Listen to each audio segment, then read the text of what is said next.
Hey, beloved, welcome to another chapter of the Book of Sean. It's good to see you. Thank you for tuning in. Tonight, I'm talking to a woman who happens to struggle with being dark-skinned. She's a black woman who admits that sometimes she actually has a problem with her skin, her complexion, and it's not an uncommon phenomenon. I'm not a light-skinned brother either, so I know what it is to have the world look at you a certain way. Blackness has never been completely respected or absorbed into the fabric of this country because of our misconceptions around whiteness. And so I have a certain empathy. I understand. I'm hoping tonight that she and I can have a conversation. I want to listen to her heart. I want to listen to her journey. I want to know what it is she's been through, because people don't draw conclusions from nowhere. They come from a lifetime of experiences and often a lifetime of pain and disappointment, and they amalgamate. They culminate into conclusions that we make, and I want to hear her conclusions.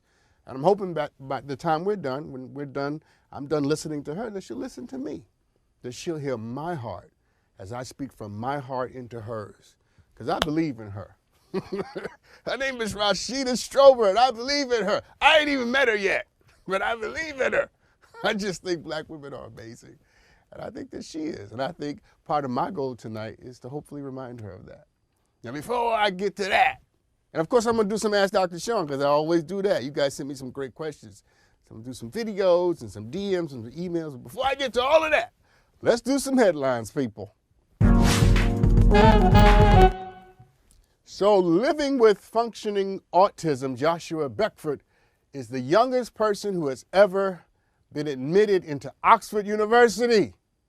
He was admitted at age 6 and gained distinctions in both philosophy and history.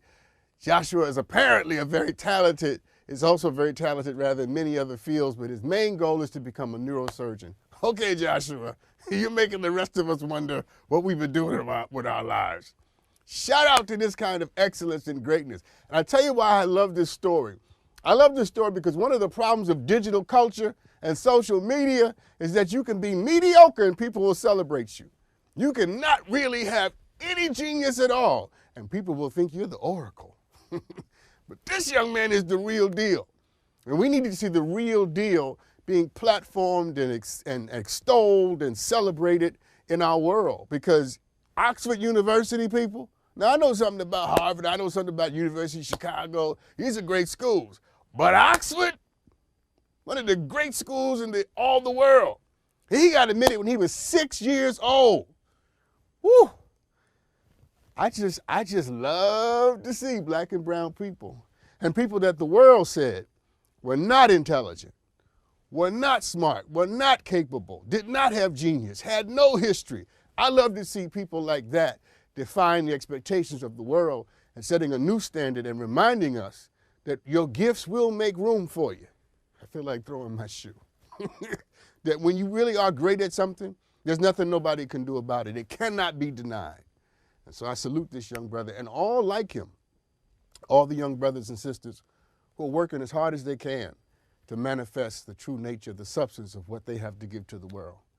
I think we ought to celebrate more and more and more and more people who are the real deal, and not just people who have big mouths. Let's go to another headline. So a realtor in Missouri has determined to make her hometown a city where no one sleeps outside. For 9 years, Linda Brown and her husband, David, organized a nightly drop-off shelter where homeless people in Springfield could eat, shower, and do laundry, and use a computer and socialize. And they also transformed an abandoned mobile home and property into a village of tiny homes that provide permanent housing to the chronically disabled, homeless people who live there. I think this story is of profound importance. I'll tell you why. Because here's what we do. We think there's only one way to liberation, only one way to freedom, only one way to get what we want as a people, as a country, as a culture. And what this story shows us is that's not true. Okay, here's what I mean. You need people like Stacey Abrams and like Kamala Harris who are in politics, working in the system to change the system and change the laws.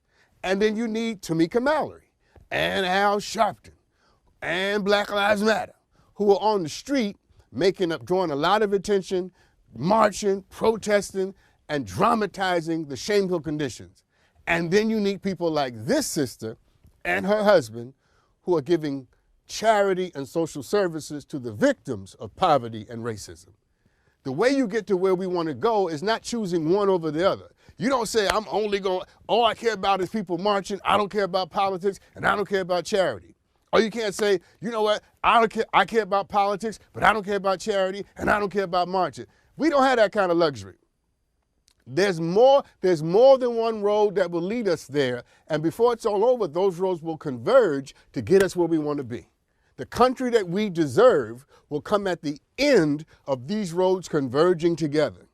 But somebody has to be on all three. Somebody's got to track the system, somebody's got to track the streets, and somebody's got to track the victims. That's why I love this story. I love this story because it reminds us that we need great people, competent people, people with integrity and dignity. We need people on each of these paths monitoring our progress as we move toward freedom and a more perfect union. And when I say a more perfect union, I'm not talking about the American ideal, because America doesn't even know who the hell she is half the time. I'm talking about the America that Martin King dreamed of. I'm talking about the America that Coretta Scott King fought for. The America that Maya Angelou wrote about in her poetry. I'm talking about the America that Toni Morrison dared to etch across the page. That's the America I'm talking about. For black and brown people, poor people, women, LGBTQ plus people, marginalized people, poor whites, are given a seat at the table simply because they are human and they need not have any other requirement or restriction put upon them. Just their humanness qualifies them. So shout out to this family, man, this couple who happens to be doing a part of the great work. They'll never be on the news. Nobody ever most people won't want to join their movement, but don't you think that what Stacey Abrams is doing or what Sharpton's doing or Black Lives Matter happens to be doing is more important than what they're doing. It takes all of it to make all of us be more of what we're supposed to be. Let's do another headline. I'm enjoying this. So a group of high school students in Maryland designed and built a wheelchair stroller attachment so that people with disabilities could walk their babies. The idea was born when students at Billis High School discovered that one of their teachers, Chelsea King, was expecting a baby, and her husband, Jeremy, who was mobilely impaired, may never be able to walk his own child. And so these students created this attachment which allows people who are wheelchair bound and impaired mobily to be able to do this. And you know, you knew when I started reading this story I was going to be in love with these kids, right? Because I just love people who just want to help people and want other people to be happy and be better and have a good life. I tell you, every time I see a story like this, I tell you this on purpose. That's spiritual genius. These kids they are geniuses. We got to put that in the headline. There's some geniuses in high school. Because when you can consider somebody else's pain as if it were your own pain, somebody else's suffering as if it were your own suffering, somebody else's limitations as if they were your own, you are a genius.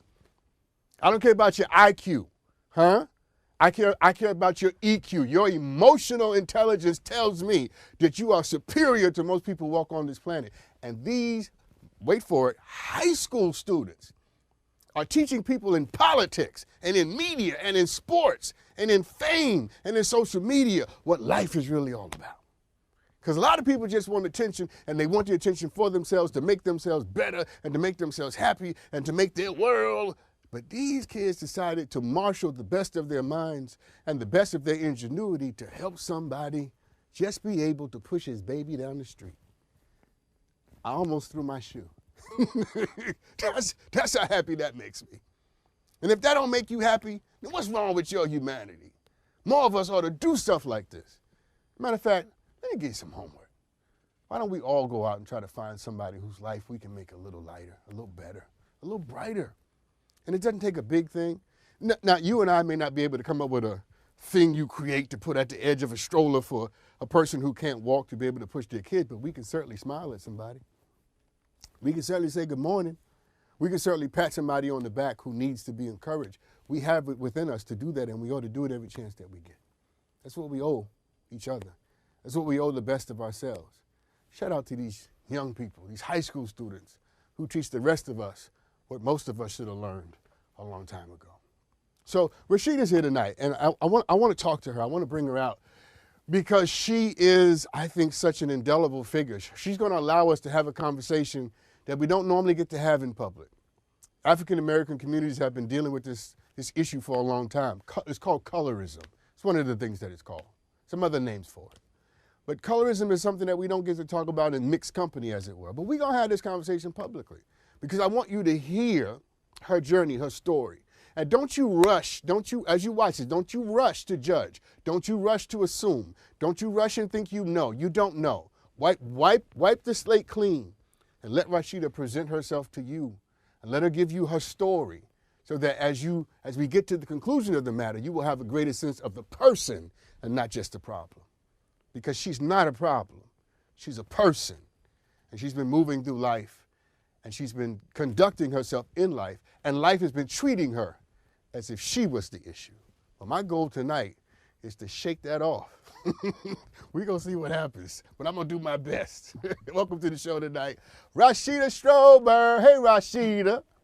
Hey, Dr. Sean. Thank you for having me on. I appreciate this. It's my. I saw you smiling and shaking your head during my opening. What were you thinking? I saw you thinking. Well, I was just thinking about a lot of the stuff that you were saying, especially involving like the humanitarian aspects of the different people that you was presenting in the headlines and how people should behave towards each other. Yeah. And, you know, that kind of made me think about the topic of discussion tonight as a part of that humanitarian thing that you promoting and pushing. So, yeah. I absolutely, and I thank you for that. I want to listen. Before we get in, we're not going to do your story right away. I like to have what we call aha moments here on the show. So let's at least start with at least one aha moment now, and then we'll have some more after the break. Is that all right? Yes, that's fine. Aha moments, people.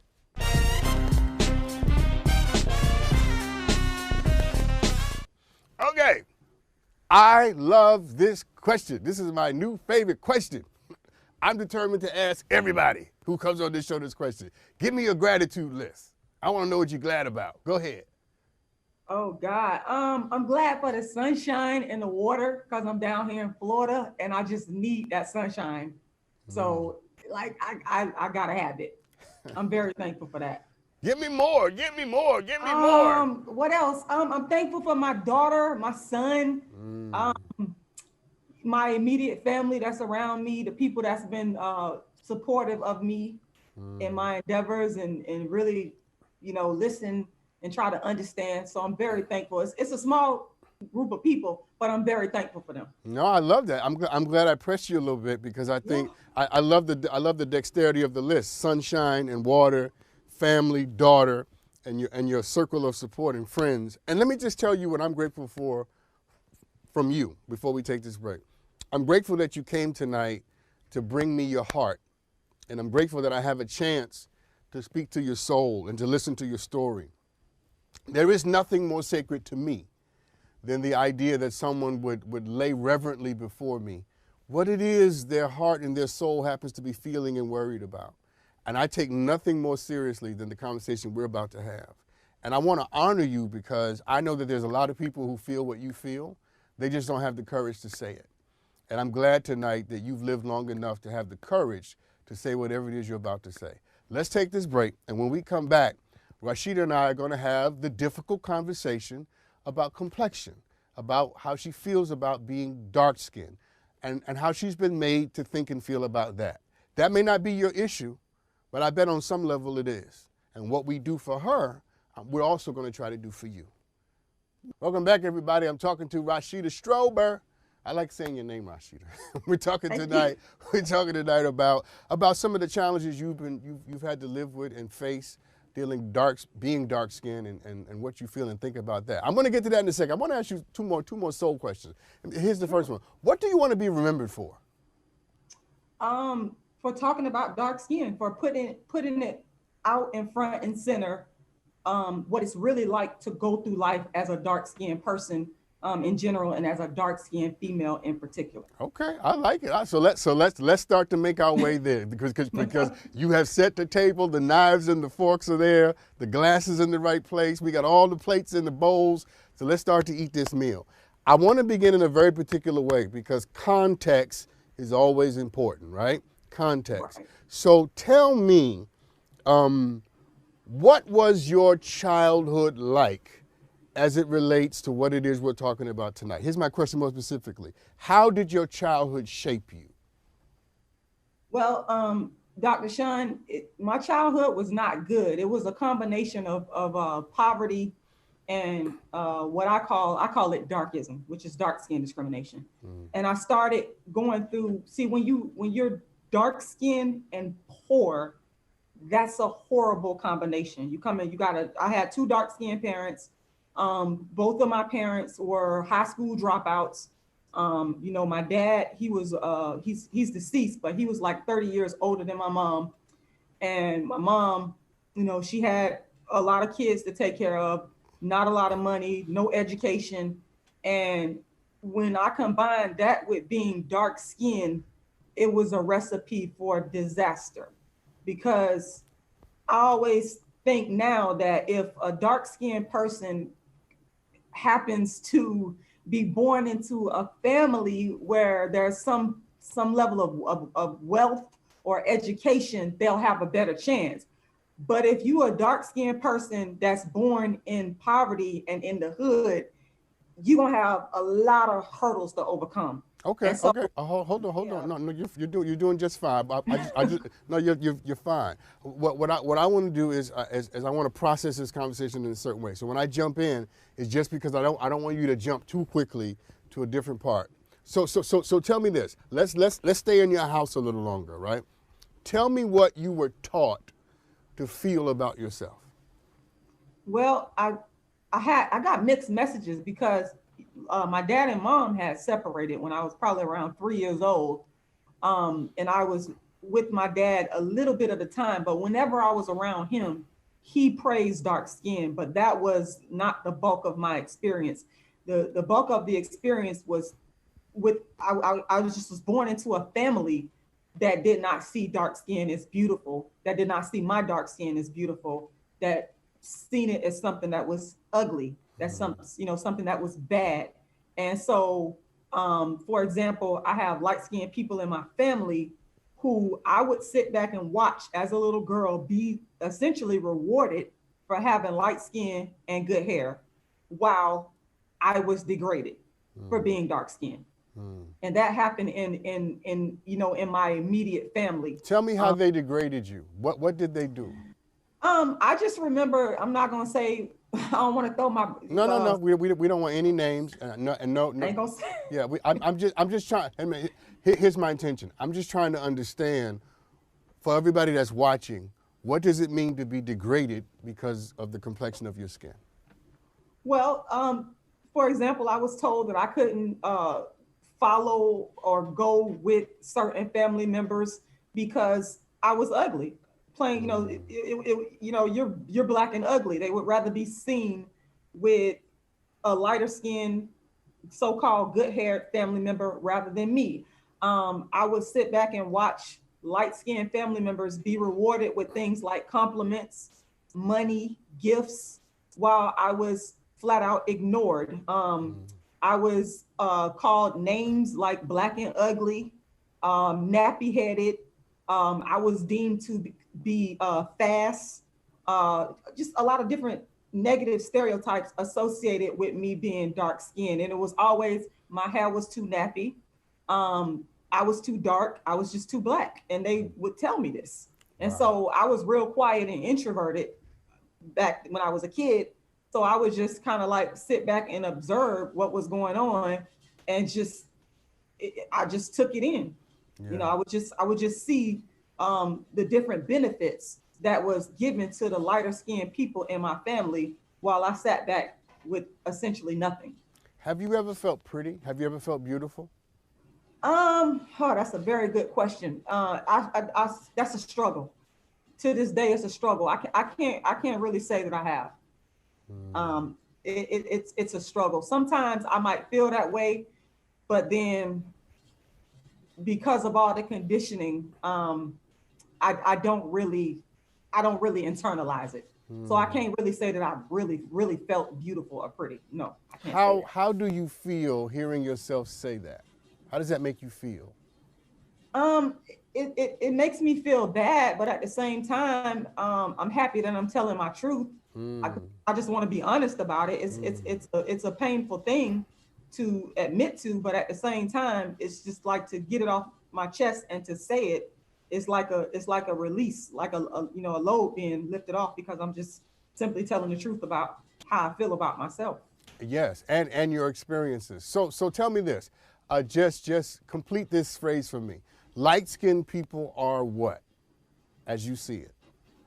Privileged. Yeah, they have a lot of privilege. Again, drawing off of my own personal experience, I personally seen the light-skinned people in my family rewarded with, money. Like I said, gifts, praise, help with, when you growing up in the world, you young and you just coming out, you need some support. I've seen the light-skinned people in my family be given a push, like with college, with starting off in life, with cars, housing, money, all of that. Whereas I was homeless. Yes. Okay. So that's perfect. So complete this phrase for me. Dark-skinned people are what? Fighters. We have to fight a little bit harder, a lot harder for a lot of us for everything we get, especially if we coming from a disadvantaged background. Nothing is ever given to us easily, and we really have to prove ourselves and know our stuff. Because we're dark skinned, we have to work harder. It's no getting around that. It's no getting around it. Like there is no dark skin privilege, especially not for dark skinned females. There is none. Doesn't exist. No, it's very, what you say is very interesting. I'm wondering tonight, and again, I just want to speak in general terms. So your family, would you say it's mostly light skin, dark skin? What's the makeup of your complexion of your family? I would say the makeup is mostly dark skin, but there's a high level of deference and praise given to light skin with good hair. I have a particular person in my family. One of the things that Black people like to do is say I have Indian in my family. So I have a particular person in my family that likes to stress that my great grandmother was Indian, which makes this person feel better about the darker skinned people in the family. So it's just this real sickness when it comes down to dealing with the truly dark skinned people that don't look like they mix with anything, but as like this consolation, it's like, okay, but your great grandma was a full-blooded Indian with long pretty hair, so that makes it just a little bit better. So let me ask you this: on a scale of 1 to 10, 1 being awful, 10 being out of this world great, where's your self-esteem? Scale of 1 to 10. Oh man, that's a great question because it fluctuates. It's been as low as -1 all the way up to a 10. It just honestly it fluctuates depending on. So for example, when I was growing up, I would have to say somewhere around maybe a 2 or 3, just because of the people that I was around reinforcing negative stereotypes about being dark skinned. So Rashida, hold on, because I want to get one more question in before this break. Sure. Tell me how, in your experience, how have men responded to your complexion? Men that you were romantically interested in or attracted to? Oh, it's been very difficult. I think that Black men you have wanted to use me for their own purposes. I don't think that I have personally ever been in a relationship with a Black man just because they thought that I was a pretty woman. I think it was something, a reason that they got with me for their own benefit, not like it would be for a light-skinned woman where they see this woman as a prize and they want everybody to know this is my woman, she's beautiful. It's not like that with me. It's because maybe you're smart or maybe you have some other attribute to offer. I don't ever believe that it was because, I find you beautiful and attractive and pretty. I believe I've been used by Black men. Really? Yes. Really? So in your experience, I just want to make sure I got it. In your experience, you don't feel like you have ever been desired for your beauty, for your for the wonderful presentation of your face, your beauty, your skin. You've only been needed is what I hear you saying. Not desired, just needed. Right. Absolutely. That's what it's been. And it's, like I said, it's because of my dark skin. I truly believe. How does that make you feel? Because because I'm asking because I want to start to tap into your heart when you say that, right? And there are plenty of women and men even out here right now who probably feel the same way you feel. I need you to speak for them. How does that make you feel? It's a mixed emotions. Sometimes I feel really bad about it. I feel bad because I feel like I'm being used. In fact, I know that in a lot of cases I have been used and taken advantage of, and I don't like that feeling of being used. I want to be seen as being beautiful. I mean, that's a part of being a woman. That's a part of my power, and I don't feel like I've gotten that.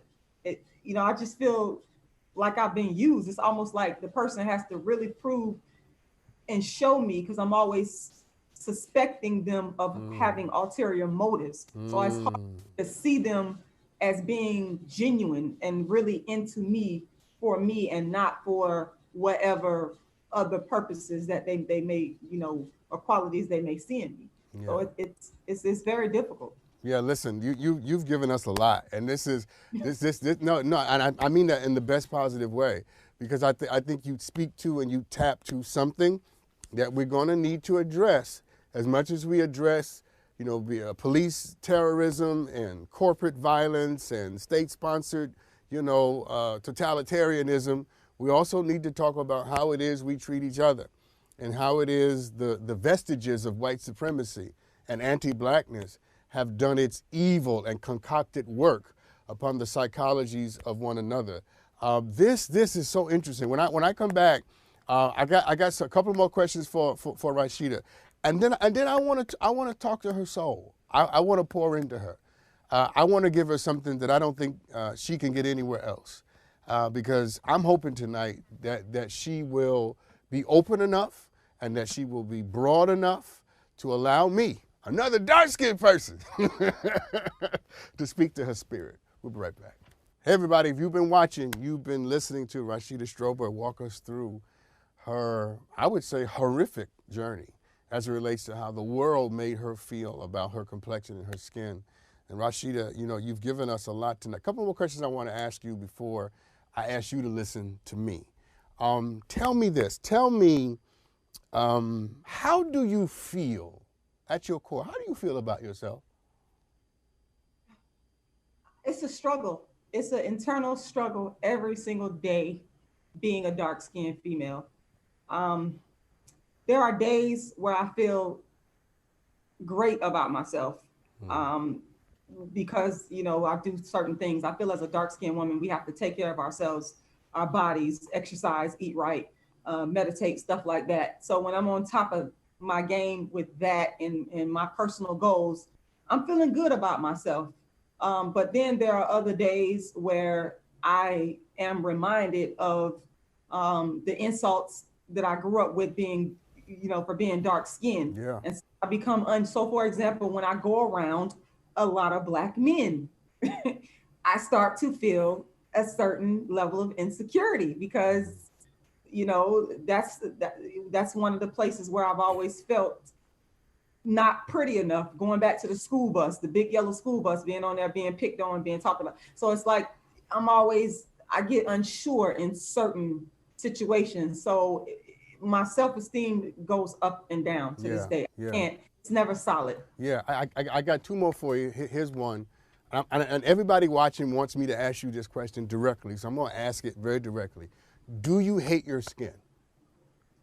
I can't say that I necessarily hate my skin tone being dark skinned. Mm-hmm. What I hate is the stereotypical treatment and the privilege, the non-privilege, should I say, that comes along with being dark skinned. I hate the baggage. Yeah. I was just about to say, you hate the burden.